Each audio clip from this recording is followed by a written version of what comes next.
حضرت عبداللہ بن عباس فرماتے ہیں کہ میں نے نبی کریم صلی اللہ علیہ وسلم کے پیچھے ایک رات نماز پڑھی تو نبی کریم صلی اللہ علیہ وسلم نے مجھے اپنے برابر کیا۔ فلما انصرف،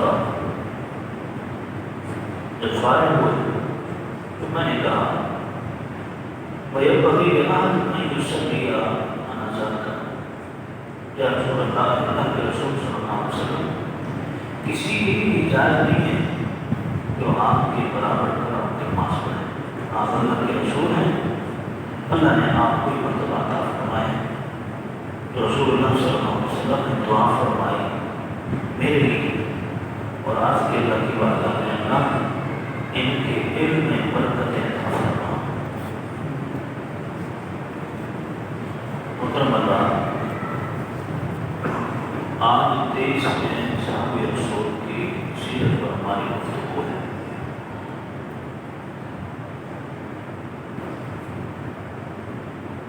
اور یہ وہ صحابہ رسول ہیں جن کو مفسر قرآن کہا جاتا ہے۔ آپ جتنی بھی تفسیر اٹھا رہے ہیں، تفسیر ابن عباس کے نام سے ایک تفسیر ہے، ایک کتاب چاہے 90 جو بھی مسلم جتنے بھی ایک ہی کتاب چاہے۔ یہ وہ تفسیر ابن عباس کے نام سے موسوم ہے جس کے اندر قرآن کے معانی اور مطالب حضرت عبداللہ بن عباس نے بیان فرمایا۔ سب سے پہلے قرآن کی تفسیر ابن عباس کے نام سے۔ حضرت عبداللہ بن عباس، آپ جانتے ہیں کہ آپ صلی اللہ علیہ وسلم کے چچا کے بیٹے، اور اس حوالے سے رشتہ داری میں حضور صلی اللہ علیہ وسلم کے کزن میں، اور حضرت میمونہ جو نبی کریم صلی اللہ علیہ وسلم کی زوجہ محترمہ تھی، حضور کی زوجہ محترمہ حضرت میمونہ حضرت عبداللہ بن عباس کی پھوپھی تھی۔ تو حضرت عبداللہ بن عباس کی عمر تھوڑی تھی، 5 سال کی عمر میں حضرت عبداللہ بن عباس حضور کے گھر میں آیا جایا کرتے تھے۔ ایک رشتہ داری بھی تھی، اور حضرت میمونہ کے ساتھ ان کی خاص بھی دل لگی تھی۔ تو مزے کی بات یہ ہے، جس چارپائی پر آپ صلی اللہ علیہ وسلم آرام فرماتے تھے، حضرت عبداللہ بن عباس کبھی کبھی رات کو آ جایا کرتے تھے۔ جگہ چھوٹی ہوتی تھی تو ایک ہی چارپائی پر آپ صلی اللہ علیہ وسلم بھی آرام فرما ہے، اور حضرت میمونہ بھی، اور حضور صلی اللہ علیہ وسلم کے جس جگہ پر پاؤں مبارک ہوتے تھے اس جگہ پر حضرت عبداللہ بن عباس ہوتے تھے، اور حضور کے پاؤں مبارک کو بوسہ لیا کرتے تھے۔ یہ حضور کے ساتھ حضرت عبداللہ بن عباس کو سونے کا بھی موقع مل چکا ہے۔ چھوٹی عمر ہے، تقریباً 13-14 سال پڑتی ہیں تو آپ صلی اللہ علیہ وسلم کا مثال ہے۔ اب حضرت عبداللہ بن عباس رضی اللہ تعالیٰ عنہ یہ وہ عظمت والے صحابی ہیں کہ آپ صلی اللہ علیہ وسلم کے جو رات کے معمولات ہوتے تھے، اب دن کے معمولات تو سب نے دیکھے، مسجد نبی میں جو آپ صلی اللہ علیہ وسلم جو بھی عمل کر رہے ہیں صحابہ آئے دیکھ رہے ہیں، لیکن جو آپ صلی اللہ علیہ وسلم کی خلوت کے معمولات تھے وہ حضرت عبداللہ بن عباس رضی اللہ تعالیٰ عنہ کو نوٹ کرتے ہیں اور روایت کرتے ہیں، اور ان کے آنے کا مقصد بھی حضور کے گھر میں رات کو یہی ہوتا تھا کہ میں جاؤں دیکھوں آپ صلی اللہ علیہ وسلم رات کو کیا معمول فرماتے، کیا عمل کرتے۔ اب حضرت عبداللہ بن عباس فرماتے ہیں، میرے پاس ایک کتاب ہدایۃ الاولیاء اس میں موجود ہے، حضرت عبداللہ بن عباس رضی اللہ تعالیٰ فرماتے ہیں کہ نبی کریم صلی اللہ علیہ وسلم رات کے آخری پہر میں اٹھا کرتے ہیں، رات کے آخری پہر میں اٹھتے ہیں، اور پھر آپ صلی اللہ علیہ وسلم وضو فرماتے ہیں۔ وضو کے بعد جو وضو والے پانی میں برتن پانی بچا ہوتا تھا اس پانی کو تھوڑا سا نوش فرماتے کھڑے ہو گئے. تو حضرت عبداللہ بن عباس فرماتے ہیں میری بھی چاہت ہوتی تھی کہ میں آپ کو جیسے جیسے دیکھوں ویسا ویسا عمل نہیں کروں. اب آپ دیکھتے ہیں کہ گھر کے اندر جب جائے نماز بچھاتے ہیں اور نماز پڑھتے ہیں تو ہمارے چھوٹے چھوٹے بچے آ کر کے ہمارے ساتھ اوپر نیچے ہو رہے ہوتے ہیں. ان کو اندازہ نہیں ہوتا کہ نماز کیا ہوتی ہے, نماز کی اہمیت کیا ہوتی ہے, ان کو اندازہ نہیں ہوتا. لیکن یہ وہ ہمارے ساتھ رننگ میں ہوتے ہیں, ہمارے ساتھ کوئی عمل کرنے کی کوشش کر رہے ہیں. تو حضرت عبداللہ بن عباس کہتے ہیں میں آپ صلی اللہ علیہ وسلم کا جو بھی عمل دیکھتا تو میں کوئی کرنے کی کوشش کرتا. میں نے دیکھا آپ صلی اللہ علیہ وسلم نے کھڑے ہو کر کے پانی پیے تو میں نے کھڑے ہو کر کے پانی پی لیا. اب اس کی حکمت کیا ہے مجھے علم نہیں ہے, مجھے پتہ نہیں ہے کہ کھڑے ہو کر کے پانی کیوں پیتے ہیں. میں کھڑے ہو کر کے پانی پیتا.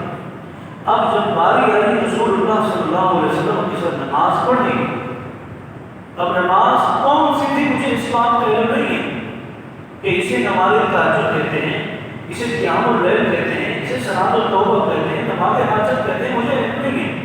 بس میں حضور کے ساتھ کھڑے ہو کر کے نماز پڑھنا چاہتا تھا.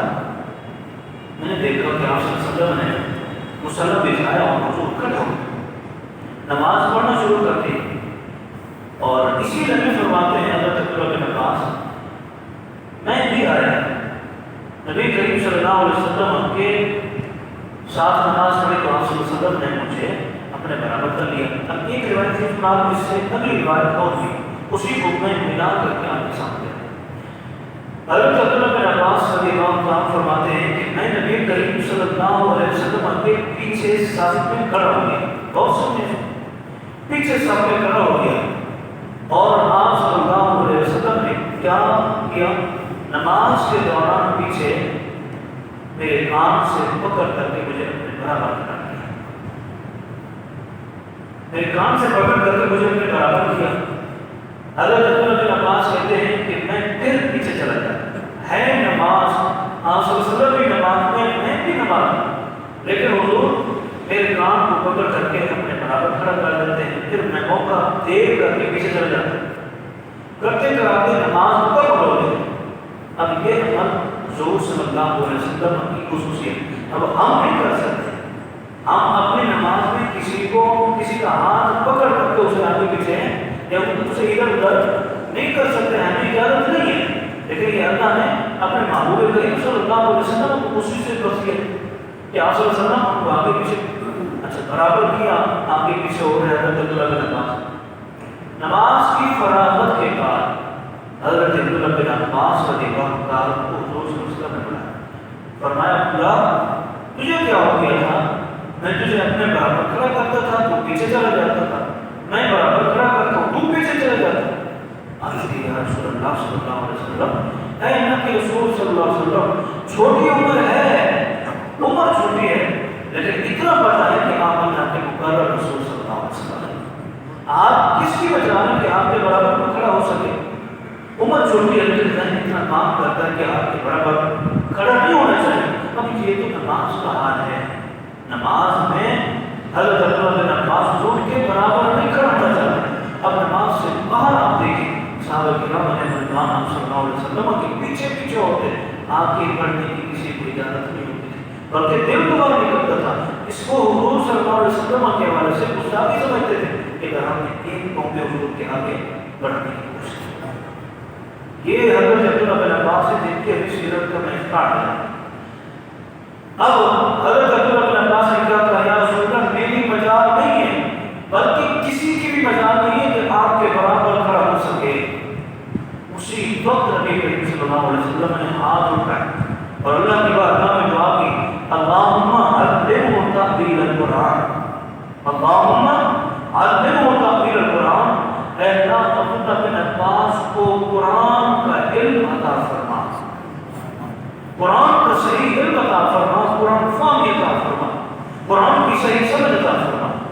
اب حضرت عبداللہ بن عباس رضی اللہ تعالیٰ عنہ فرماتے ہیں یہی وہ دعا کا نتیجہ ہے, یہی وہ دعا کا نتیجہ ہے کہ آپ صلی اللہ علیہ وسلم نے ان کے لیے علم نافع کی دعا مانگی اور حضرت عبداللہ بن عباس کو اللہ نے ایسا علم عطا فرمایا کہ آپ سب سے پہلے قرآن کے مفسر قرآن ہیں۔ 3660 احادیثوں کے راوی ہیں۔ حضور کی احادیث جو آپ نے نقل فرمائی ہیں 3660 احادیث آپ نے نقل فرمائی ہیں، اور قرآن کہ آپ جتنے بھی حروف پڑھتے ہیں، الفاظ پڑھتے ہیں، ہر لفظ کا کیا کیا مطلب ہوتا ہے، کیا کیا مفہوم ہوتا ہے، کیا معنی ہوتا ہے، حضرت عبداللہ بن عباس رضی اللہ عنہ کو بیان فرماتے ہیں۔ اب جتنی بھی عربی میں تفسیر آئی ہیں، جتنی بھی اردو میں تفسیر ہیں، سب کے سب تفسیر، سب کے سب مفسر حضرت عبداللہ بن عباس کی تفسیر سے آپ کا سہارا جب تک نہ لیں تو ان کی تفسیر مکمل نہیں ہوتی۔ یہ حضرت عبداللہ بن عباس ہیں کہ حضور صلی اللہ علیہ وسلم کی دعا کر دی جائے۔ اب آپ دیکھیے کچھ اور مناظر آپ کے سامنے، حضرت عبداللہ بن عباس رضی اللہ تعالیٰ صرف یہ نہیں کہ آپ مفسر قرآن تھے، اس کے ساتھ ساتھ آپ مفتی بھی تھے، اس امت کے بہت بڑے مفتی بھی تھے۔ امت چھوٹی لیکن بڑے بڑے صحابہ بلکہ اصحاب بدر وہ بھی آپ سے مسائل دریافت کرنے کے لیے آتے ہیں۔ اے عبداللہ بن عباس، ہمیں اس مسئلے میں خاصی مشکلات درپیش ہیں، آپ اس مسئلے کے بارے میں آگاہی دیں۔ تو حضرت عبداللہ بن عباس کو ان مسائل کے بارے میں بتایا جاتا ہے۔ ہرقل بادشاہ کا نام سنا ہوگا، بخاری شریف کا جو اسٹارٹ ہے اس کی تیسرے نمبر پر غالباً ایک لمبی حدیث ہے ہرقل کے حوالے سے۔ ہرقل بادشاہ یہ روم کا بادشاہ ہے، اس نے 3 سوالات بھیجے حضرت امیر معاویہ رضی اللہ تعالیٰ عنہ کے ذریعے حضرت عبداللہ بن عباس کے پاس، اور وہ خط تھا، خط کے نام سے 3 سوال بھیجے کہ ان سوالوں کا جواب مجھے چاہیے حضرت عبداللہ بن عباس رضی اللہ تعالیٰ۔ حضرت امیر معاویہ نے وہ خط بھیجا حضرت عبداللہ بن عباس کے پاس، یہ سوال آیا ہے، تینوں سوالوں کا جواب چاہیے۔ اچھا سوال کون تھے؟ اب یہ والا سوال میں نے بھی پڑھے تھے، اور یہ نام جو ہیں ان ناموں کا مجھے بھی پتہ نہیں یہ نام کیا ہوتے ہیں، مطلب کیا ہوتا ہے۔ ہرقل نے 3 سوال چلے، اس میں سے پہلا سوال تھا مجرہ۔ مجرہ کیا چیز ہے؟ میم جیم را اور آگے تھا۔ مجرہ کیا چیز ہے اور قوس کیا چیز ہے، اور وہ کون سی جگہ ہے جہاں پر صرف اور صرف ایک مرتبہ سورج طلوع ہوا تھا، نہ اس سے پہلے کبھی طلوع ہوا ہے اور نہ اس کے بعد کبھی طلوع ہوا ہے، وہ کون سی جگہ ہے؟ اب ظاہر ہے یہ وہ شخص بتا سکتا ہے جو ریسرچر ہو، جو تحقیق کرنے والا ہو، وہی بتا سکتا ہے۔ اب حضرت عبداللہ بن عباس رضی اللہ تعالیٰ کے سامنے یہ جو 3 سوال رکھے آپ نے فرمایا مجرہ جو ہے یہ آسمان کی طرف کھلنے والا ایک دروازہ ہے، آسمان کی طرف کھلنے والا ایک دروازہ ہے، اور قوس جو ہے یہ اہل زمین کے لیے تباہی کی علامت ہے۔ قوس کہتے ہیں نقار بجا، یہ قوس وہ ہوگا جب غالباً اس قوس سے مراد ہے وہ حضرت اسرافیل کا سور پھونکنا ہے، جو میں اپنی ذہن سے سمجھا ہوں، سوچ و فکر سے سمجھا ہوں۔ قوس سے مراد وہ سور ہے جب حضرت اسرافیل علیہ السلام پھونکیں گے اور اس وقت پوری دنیا ختم ہو جائے، جس کے کان میں وہ آواز جائے گی وہ اسی وقت سنتا جائے، وہ بنتا جائے، یہ تباہی کی علامت ہے۔ قوس سے مراد یہ ہے، مجرہ سے مراد آسمان کی طرف کھلنے والا ایک دروازہ ہے۔ اور تیسرے نمبر پر جو سوال تھا کہ وہ کون سی جگہ جہاں پر ایک مرتبہ سورج طلوع ہوا ہو، نہ اس سے پہلے نہ اس کے بعد۔ تو حضرت عبداللہ بن عباس نے فرمایا ہے امیر معاویہ رضی اللہ عنہ اس سوال کا جواب بھی میں آپ کو دیتا ہوں۔ اب اس نے بادشاہ روم نے ہرقل بادشاہ نے یہ 3 سوال جب بھیجے تو اس کے ان سوالوں کی مراد کیا تھی؟ مراد یہ تھا کہ مسلمانوں کے پاس ان سوالوں کے جوابات نہیں ہیں، اور سب سے بڑے مفتی حضرت عبداللہ بن عباس ہیں، ان کو آزمایا جاتا ہے، دیکھ لیتے ہیں کہ یہ کتنے پانی میں ہیں، پھر ان کو بدنام کیا جائے گا، مسلمانوں کے بڑے عالم کو بدنام کیا جائے گا کہ تمہارے مفتی کے پاس بھی ان سوالوں کے جوابات نہیں تھے، پھر مسلمانوں کے ذہن خراب ہو گئے۔ تو حضرت عبداللہ بن عباس نے فرمایا گھبرانے کی لوڑ نہیں ہے، اللہ کی عطا سے میرے پاس اس سوال کا بھی جواب ہے۔ تو حضرت عبداللہ بن عباس نے فرمایا یہ وہ جگہ ہے، یہ وہ راستہ ہے، یہ وہ راستہ ہے جب فرعون حضرت موسیٰ علیہ السلام کا تعاقب کر رہا تھا، پیچھا کر رہا تھا، تو حضرت موسیٰ علیہ السلام کے لیے اللہ نے سمندر کے اندر راستہ بنا دیا تھا، کچھ پانی ادھر اور کچھ پانی ادھر۔ وہ جو راستہ ہے اس راستے پر ایک مرتبہ سورج طلوع ہوا تھا، نہ اس سے پہلے کبھی طلوع ہوا نہ اس کے بعد کبھی طلوع ہوا۔ یہ وہ جگہ ہے۔ تو یہ تینوں سوالوں کے جواب جب ہرقل بادشاہ کے پاس پہنچے وہ خوش ہوا، اس نے کہا کہ واقعتاً عبداللہ بن عباس رضی اللہ عنہ یہ وہ عظیم ہستی ہیں جن کو اللہ نے قرآن کا صحیح علم عطا فرمایا۔ ان سوالوں کا جواب وہی شخص دے سکتا ہے جو قرآن کو صحیح سے پڑھا اور صحیح علم رکھنے والا کوئی ان سوالوں کا جواب دے سکتا ہے۔ اب آئیے حضرت عمر فاروق رضی اللہ عنہ، حضرت عمر فاروق رضی اللہ عنہ اصحاب بدر، وہ صحابہ جو بدر میں شریک ہوتے تھے، بڑے بڑے نام ہیں، ان کو لے کر آئے حضرت عبداللہ بن عباس کے پاس۔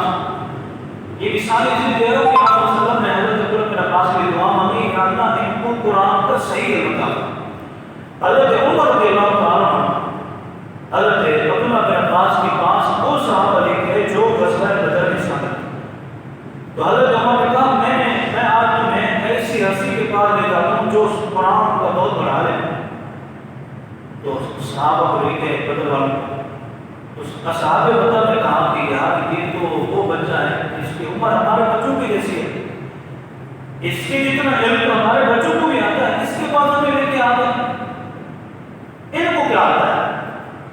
تو حضرت عمر رضی اللہ عنہ فرمایا کبھی بھی کسی کو عمر کے حساب سے اس کے علم کو نہ تولا جائے، کسی کی عمر کے حساب اس کے علم کو نہ تولا کرو، اگرچہ یہ عمر میں کم ہے لیکن اس کے ساتھ تین پتہ ہو گئے تو صحیح یہ پتہ چل جائے۔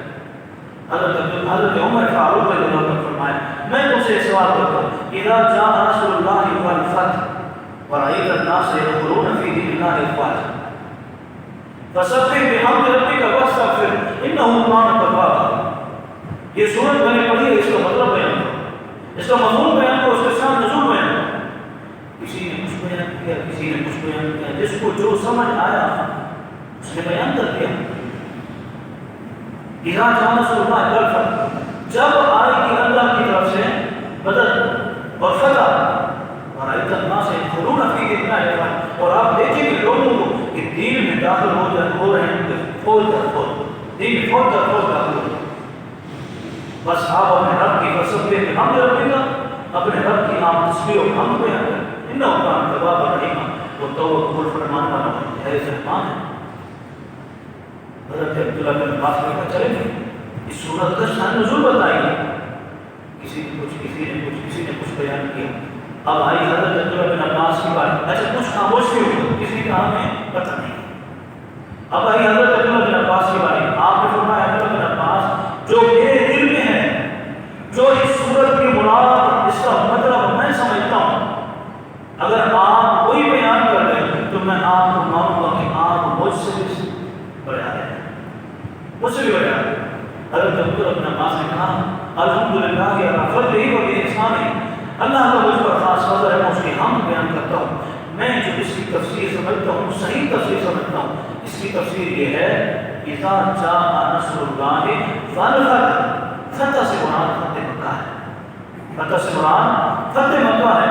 اور اس سورت کا شان نزول یہ ہے کہ اس میں حضور اکرم صلی اللہ علیہ وسلم کی وصال کی ابتدا دی جا رہی ہے، حضور کے وصال کی، حضور کے رخصت کی اطلاع آپ کو دی جا رہی ہے۔ اور یقیناً ایسا ہوا کہ جب یہ آیت نازل ہوئی، یہ کوئی سورت نازل ہوئی، اللہ نے آپ کو فتح مکہ عطا فرمایا۔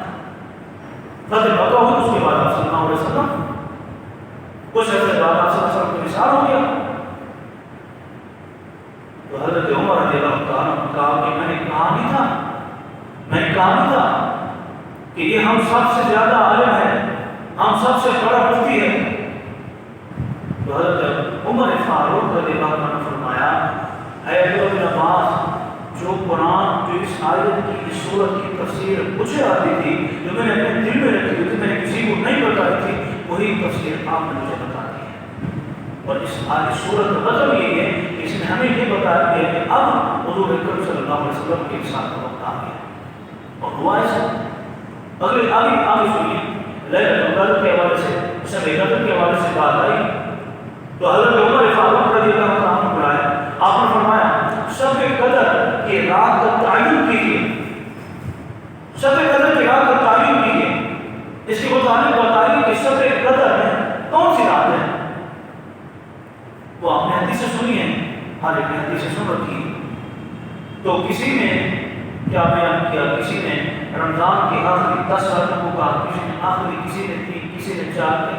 ہر ایک کو بیان کیا تو حضرت عبداللہ بن عباس رضی اللہ عنہ سے حضرت عمر نے کہا اے عبداللہ بن عباس شب قدر کے متعلق آپ بتائیں شب قدر کا صحیح تعین کیسے ہونا چاہیے شب قدر کی کتنی راتیں ہیں 1 رات ہے 3 راتیں ہیں 7 راتیں ہیں 10 راتیں ہیں 2 راتیں ہیں کتنی تو حضرت عبداللہ بن عباس رضی اللہ عنہ نے فرمایا سب سے پہلے تو یہ سن لو کہ اللہ رب العالمین تاب ہے سب سے پہلے تو یہ سن لو کہ اللہ رب العالمین کی ذات تاب ہے تاب کہتے ہیں ایک کو اللہ رب العالمین ایک ہے اللہ رب العالمین تاب ہے اور تاب عدد کو وہ پسند فرماتا ہے تاب عدد کو وہ پسند فرماتا ہے اب حضرت عبداللہ بن عباس نے سب سے پہلے دلیل دی آپ نے فرمایا اللہ تاب ہے تاب عدد کو پسند فرماتا ہے اور اللہ رب العالمین نے ہمارے لیے جن چیزوں کے لیے جن چیزوں میں رزق رکھا ہے وہ 7 چیزیں 7 چیزوں کے اندر اللہ رب العالمین نے ہمیں رزق عطا فرمایا ان 7 چیزوں کے علاوہ ہمیں رزق عطا نہیں فرماتا انہیں 7 چیزوں کے اندر رہ کر کے وہ ہمیں رزق دے رہا ہوتا ہے وہ 7 چیزیں اور پھر حضرت عبداللہ بن عباس نے فرمایا ہماری اس تخلیق جو ہے وہ اللہ رب العالمین نے 7 چیزوں میں فرمائی 7 چیزوں کا ہم مجموعہ ہے اور 7 چیزوں کو سے اللہ رب العالمین نے تخلیق فرمائی اور ہر انسان کی تخلیق 7 چیزوں سے ہوتی ہے لہذا یہ 7 عادت جو ہے اللہ رب العالمین کو سب سے زیادہ محبوب ہے اور پھر آگے بڑھیے حضرت عبداللہ بن عباس نے کہا کہ آسمان 7 ہیں زمینیں 7 ہیں اور پھر حضور اکرم صلی اللہ علیہ وسلم جب طواف کعبہ فرمانے کے لیے تو آپ نے 7 چکر لگائے صفا و مروہ کی باری آئی صفا و مروہ میں سعی کرنے کی باری تو آپ صلی اللہ علیہ وسلم نے 7 چکر لگائے لہذا میں یہ کہتا ہوں رمضان المبارک میں اگر شب قدر کو تلاش کرنا ہو تو پھر 27 رات سے لے کر رمضان مبارک کی آخری رات تک اس کو تلاش کرتے رہو یہی آخری 7 راتیں ہیں یہی شب قدر اور لیلۃ القدر ہوتی ہے تو حضرت عمر فاروق رضی اللہ عنہ خوش ہو گئے آپ نے فرمایا یار آپ نے شب قدر کی کو سمجھانے کے لیے کئی دلیلیں آپ نے دی ہیں 7 عدد ہمیں سمجھایا کہ 7 عدد قدر العالمین پسند فرماتا ہے لہٰذا رمضان مبارک کی 23 رات سے لے کر رمضان مبارک کی آخری رات تک کی ساری شب قدر ہوتی ہے تو حضرت عمر فاروق رضی اللہ عنہ نے فرمایا اے ابن عباس اس شب قدر کا جو مطلب میں سمجھتا تھا وہی مطلب آپ نے ہمیں سمجھا دیا ہے وہی مطلب آپ نے ہمیں سمجھا دیا اس کے بعد جس مسئلے کے متعلق پریشانی ہوتی تھی مشکلات ہوتی تھی سب کے سب بڑے یا چھوٹے اللہ تعالیٰ بن عباس کی خدمت میں بیٹھتے تھے اور مسائل پوچھا کرتے تھے قرآن کے مطابق اب آگے سنیے حضرت عبداللہ بن عباس کا جو گھر تھا آپ کا گھر ہے لوگ علم سیکھنے کے لیے قرآن کا مطلب سیکھنے کے لیے قرآن پڑھنے کے لیے قرآن کی معنی کو سمجھنے کے لیے لوگ آتے تھے آپ کے گھر کے دروازے میں دستک دیتے آپ کا ایک خادم تھا ایک خادم نے آپ کو بتایا حضرت آپ کا لوگ انتظار کر رہے ہیں تو آپ نے فرمایا ایسا کرو وضو پکا لیا آپ نے وضو فرمایا وضو کے بعد آپ نے اپنی جگہ آپ نشین ہو گئے جو جگہ آپ کی بیان کرنے کی ہوتی تھی آپ نے فرمایا سب سے پہلے ان لوگوں کو بلاؤ جو صرف قرآن کے جو حروف ہیں قرآن کے جو حروف ہیں ان حروف کا جو مطلب سیکھنا چاہتے ہیں ان کو بھیج دو۔ تو آپ کے خادم نے اعلان کیا کہ جن کو قرآن کے حروف کا مطلب سیکھنا ہے وہ آئے۔ آپ نے دروازہ کھولا تو گھر پورا کا پورا بھر گیا۔ آپ نے سب کے سوالات کے جوابات دیے، جس کو جس حرف کا مطلب پوچھنا تھا اس کو آپ نے قرآن کے اس حرف کا مطلب بتایا۔ آپ نے فرمایا اب تم چلے جاؤ۔ پھر آپ نے اپنے خادم سے فرمایا آپ ان لوگوں کو بلاؤ جو قرآن کے الفاظ کو سمجھنا چاہتے ہیں۔ خادم نے اعلان کیا آجو بھی جن کو قرآن کے الفاظ کا مطلب سیکھنا۔ گھر پھر بھر گیا۔ آپ نے ان کو قرآن کے الفاظ کی مطالب سمجھائے، ان کو باہر نکال دی۔ پھر آپ نے فرمایا اب ان کو کہو جو قرآن کی تفسیر سیکھنا چاہتے ہیں ان کو کہو کہ وہ آ جائیں۔ اب جب اعلان کیا تو سارے کے سارے پھر پلٹ کے آ گئے، سارے کے سارے پھر پلٹ کے آ گئے۔ آپ کا گھر بھر گیا۔ آپ نے پھر سے قرآن کی تفسیر کو بیان کرنا شروع کر دیا۔ قرآن کی تفسیر بیان کرتے گئے، لوگ قرآن کی تفسیر کو سیکھتے گئے، سنتے گئے اور جھومتے گئے اور اپنے دلوں کو منور کرتے چلے گئے۔ یہ آپ کے پڑھانے کا، تعلیم دینے کا، مسائل سکھانے کا مرکز کیا تھا؟ آپ کا گھر ہی تھا۔ بصرہ میں جب آپ تشریف فرما تھے تو بصرہ میں آپ کا ایک مقام تھا۔ ابھی آپ سن چکے ہو 2 سے 3 برس پہلے حضرت ابو ایوب انصاری رضی اللہ عنہ کے حوالے سے، حضرت ابو ایوب انصاری کے حوالے سے میں کہا تھا کہ حضور تشریف لے کر مدینہ منورہ میں تو حضرت ابو ایوب نے اپنا گھر حضور کے لیے خالی کر دیا تھا۔ تو حضرت ابو ایوب انصاری بصرہ میں تشریف لے گئے تو حضرت عبداللہ بن عباس کو پتہ چلا کہ حضرت ابو ایوب میرے پاس یہاں پر تشریف لا چکے۔ تو حضرت عبداللہ بن عباس نے پیغام پہنچوایا اے ابو ایوب میرے پاس تشریف لا۔ جب حضرت ابو ایوب حضرت عبداللہ بن عباس کے پاس پہنچے تو حضرت عبداللہ بن عباس نے کہا اے ابو ایوب انصاری آپ مہمان رسول میزبان رسول ہیں، آپ نے حضور کی مہمان نوازی کی ہے، آپ حضور کے میزبان ہیں، آپ نے حضور کے لیے گھر اپنا خالی کیا تھا۔ آج میری یہ خواہش ہے کہ میں آپ کے لیے اپنا گھر خالی کرنا چاہتا ہوں، آپ کے لیے میں اپنا گھر خالی کرنا چاہتا ہوں، آپ کی مہربانی کرنا چاہتا ہوں، مہمان نوازی کرنا چاہتا ہوں۔ تو حضرت عبداللہ بن عباس نے اپنا گھر اپنے گھر والوں کو کہا آپ اس گھر میں ہم نے بھی رہنا، اس گھر کے اندر آج ہم نہیں رہیں گے، اس گھر میں یہ وہ رہیں گے جن نے حضور صلی اللہ علیہ وسلم کی میزبانی کی۔ اور اپنا گھر خالی کیا، اپنا گھر خالی کر کے حضرت ابو ایوب کو دیا۔ کیوں؟ اس لیے کہ آپ نے حضور صلی اللہ علیہ وسلم کی خدمت کے لیے اپنا گھر خالی کر دیا۔ حضرت زید بن ثابت بہت بڑے صحابی رسول ہیں، تو حضرت زید بن ثابت بہت بڑے عالم تھے۔ یہ آپ نے دیکھا ہوگا، آپ نے سنا ہوگا مجھ سے، میں نے 1-2 مرتبہ سے بیان بھی کیا تھا کہ حضرت زید بن ثابت وہ صحابی رسول ہے جنہوں نے قرآن کی آیات کو جمع کیا ہے۔ جس کے پاس قرآن کی آیات تھی اس سے پہلے گواہی لیتے تھے اور پھر اس کو قرآن میں ان آیات کو ان صورتوں کو ایڈ کرتے تھے۔ یہ ان کا سب سے بڑا کام ہے۔ تو حضرت زید بن ثابت اپنی سواری پر گھوڑے پر سوار ہوئے تھے تو حضرت عبداللہ بن عباس رضی اللہ عنہ آئے اور رکاب ہوتی ہے، رکاب کو پکڑا آپ نے اور پھر حضرت زید بن ثابت نے اپنا پاؤں رکھا۔ تو حضرت زید بن ثابت رضی اللہ عنہ نے کہا یار یہ آپ کیوں کر رہے ہیں؟ آپ حضور صلی اللہ علیہ وسلم کی چچا زاد ہیں، حضور کے ساتھ آپ کا ایک عظیم رشتہ ہے، آپ عالم دین ہیں، مفتی امت ہیں، آپ نے یہ کام کیوں کیا؟ آپ نے کہا کہ ہمارے رسول مکرم صلی اللہ علیہ وسلم نے اپنے علماء کا ادب کرنا ایسے سکھایا ہے، اپنے علماء کا ادب کرنا ہمیں ایسے سکھایا ہے، لہذا میں تو آپ کا ادب کر رہا ہوں، آپ عالم دین ہیں۔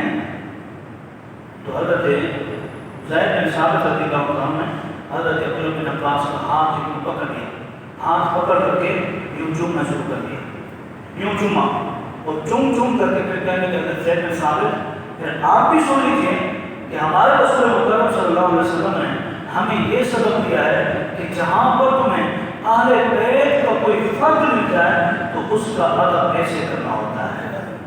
تو آپ اہل بیت ہیں، اہل بیت کی عظیم فرد ہیں، تو میں نے آپ کا ادب ایسے کیا ہے، آپ نے مجھے اپنا ہاتھ سے اپنے آپ کے ہاتھ کو غسل دے دیا۔ حضرت میمونہ رضی اللہ عنہا کا انتقال ہو گیا۔ انتقال کے بعد